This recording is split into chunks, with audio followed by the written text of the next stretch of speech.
You accept everything that will happen from now on.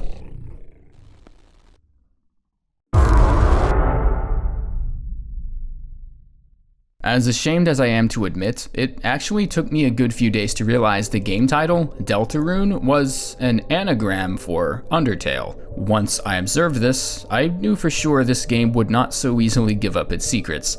This is Toby Fox we're talking about after all here. During my first playthrough of Deltarune, I found my fair share of Easter eggs and painstakingly dug through the game's crypticity. I was able to find some of the more obvious references, like Sans turning Grillby's into his own grocery store, or how the game's character creator reacts to you putting in certain names of other characters. And yes, typing Gaster into the creator's name section will restart the beginning cutscene over again. But what about the clever wordplay behind King Round, the checkered enemy you occasionally do battle with? Not only is his first name King to represent the act of crowning a checker piece, but the name K Round actually can be alternately pronounced as crowned, which is a little cheesy, I know. The first chapter of Deltarune has barely been out for a week, and players have already found so much hidden content through the course of the game, and that's thanks to the game's dedicated community of researchers, theorists, and lore junkies. I've done some digging of my own, and I've unearthed a few things that the average player may have missed on their first playthrough, so let's get started. Let's start with who I believe to be a character that is largely overlooked. Although he seems like just another NPC, the shopkeeper in the field area of the game is a character with some pretty expansive dialogue options, and you can actually learn a lot about the dark world by just striking up a conversation with him. The shopkeeper seems to resemble a stuffed feline doll with one eye buttoned over. This could be a reference to how Gerson, the vendor near Waterfall in Undertale, always had one eye closed. It's even the same eye as well. I don't know who is going around poking out the eyes of vendors in the Undertale universe, but someone should probably tell them to stop. But there's actually much more to this character than just dialogue. You can find the shopkeeper in the real world as well as you can this one. Once you finally get to the fountain toward the end of the chapter, you and Suzy will be taken back to the unused classroom at the top right corner of the school building.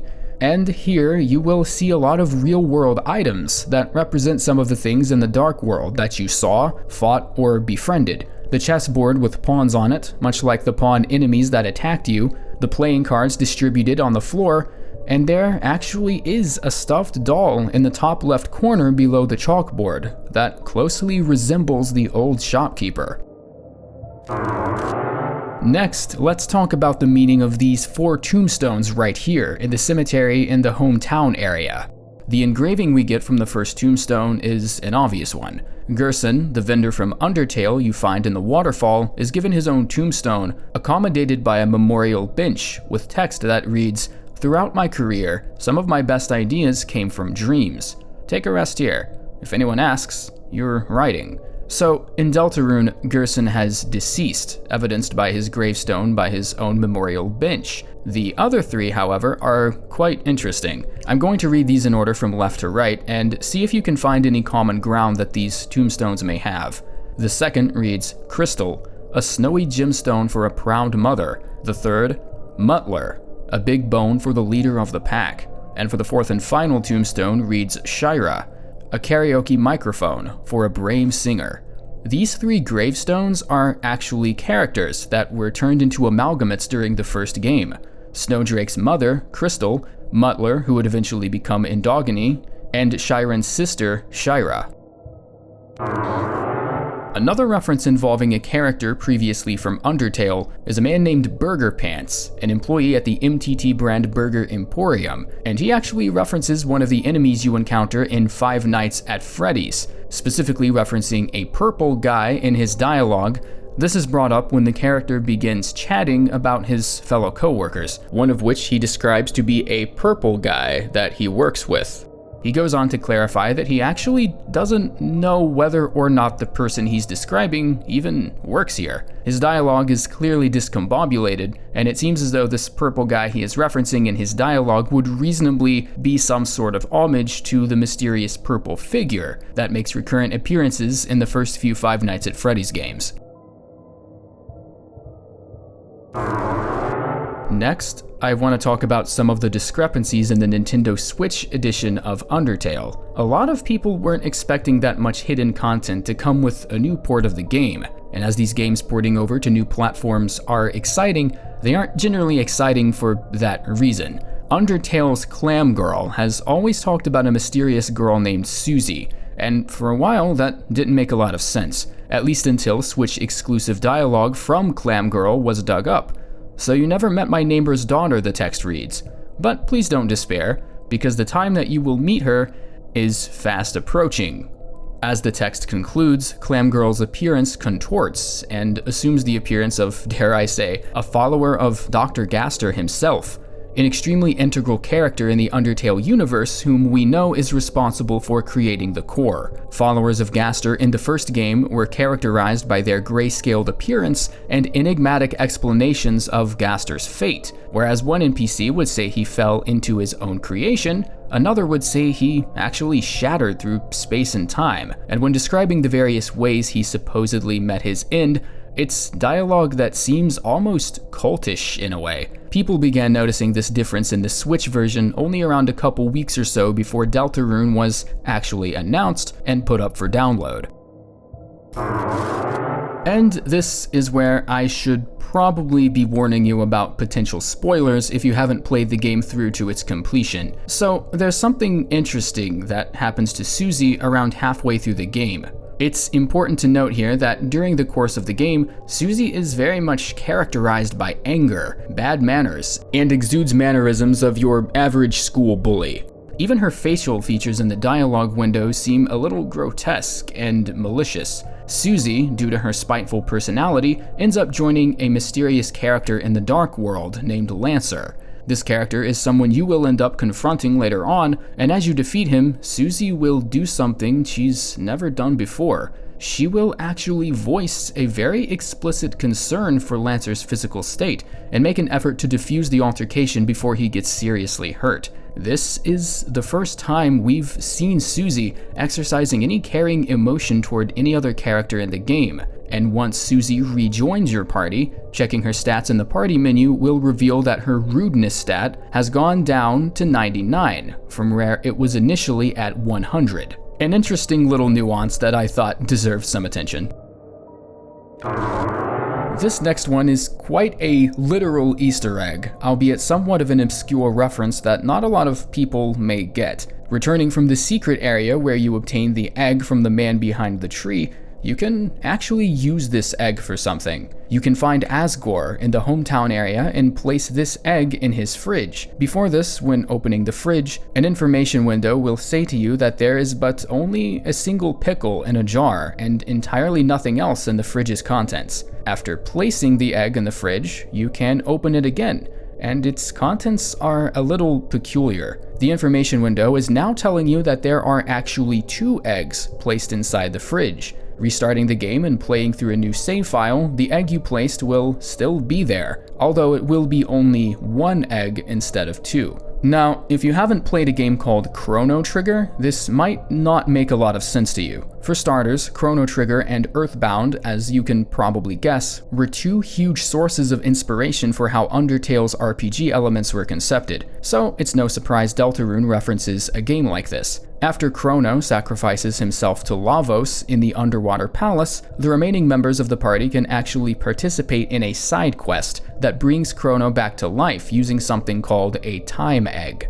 The party journeys to a really strange mountain peak to receive the egg, and this area bears quite the resemblance to the secret area in Deltarune where you obtain the egg from the man behind the tree. Going back and preventing Chrono from being sacrificed, the time egg is used up in the process. This is one of the more popular Easter eggs in Deltarune, but the reference itself I felt like including since it seemed like something not very many would get. Alright, so there have been plenty of melancholic references and secrets we've already talked about, so I want to kind of take a break from some of that and talk about one silly secret I found when you repeatedly leave and exit Toriel's home at the start of the game. Now, the scene where Chris continually flushes the toilet has already been found and recorded by countless players on here, but this secret is sort of the same thing, only with a door.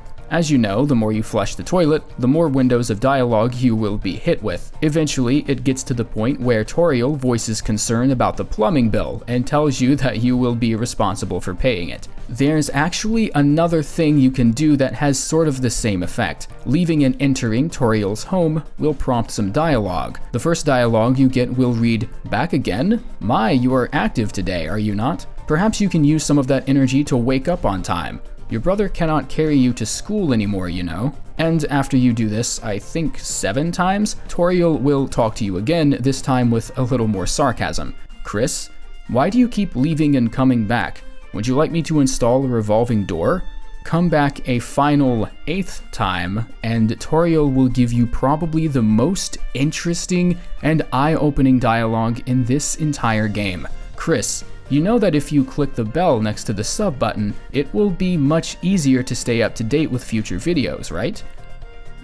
Not sure what that has to do with Deltarune, but this is the loving Toriel after all, so chances are she knows what she's talking about.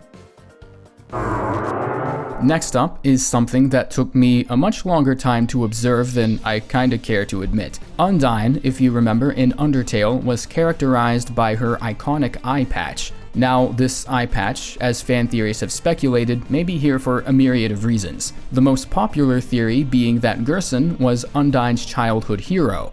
And since Gerson has always had trouble opening one eye, this could insinuate that he at one time wore an eye patch. Upon his passing, Gerson requested his eye patch be given to Undyne, which she now wears with pride. But here's something interesting.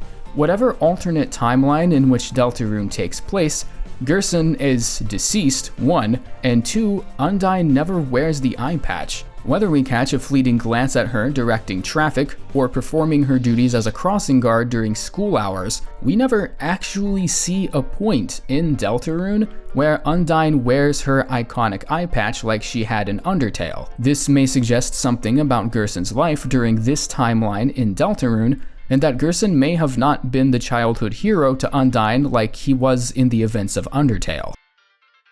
Ralsei, a Darkner in the Deltarune universe, is an anagram for the name Azrael, but surely there's more to this character than just that. Ralsei, one of the 3 heroes of light in Deltarune, has access to magic spells, healing prayers, and essentially acts as the mage of the party, as well as the polar opposite to Suzy's personality. Whereas Suzy constantly does battle, most of the time against the player's own volition, Ralsei actually prefers to pacify enemies. If you open the party menu, he is classified as a level 1 lonely prince. And though this title really doesn't mean much, equipping certain items you can find can actually change this title. Giving him the Ragger, for instance, will alter his title in the party menu to Prickly Prince, as he deals a slight amount of damage from the ruggedness of his scarf. Another item you can equip him is titled the Dainty Scarf, and this will change his title to Fluffy Prince, as this scarf is much weaker in terms of raw attack,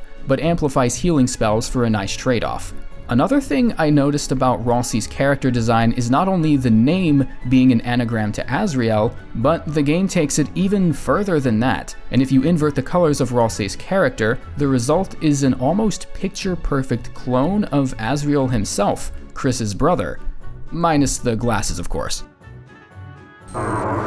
I was kind of reluctant to include this last one on here because I'm not sure if it's something of significance or just something the programmer simply overlooked, but I decide I would include it in here anyways on the off chance that it has a bigger meaning than what I think it does. So, when you look at Lancer's sprite in some of the character interactions, it actually seems far less detailed than any of the other 3 primary characters in your party.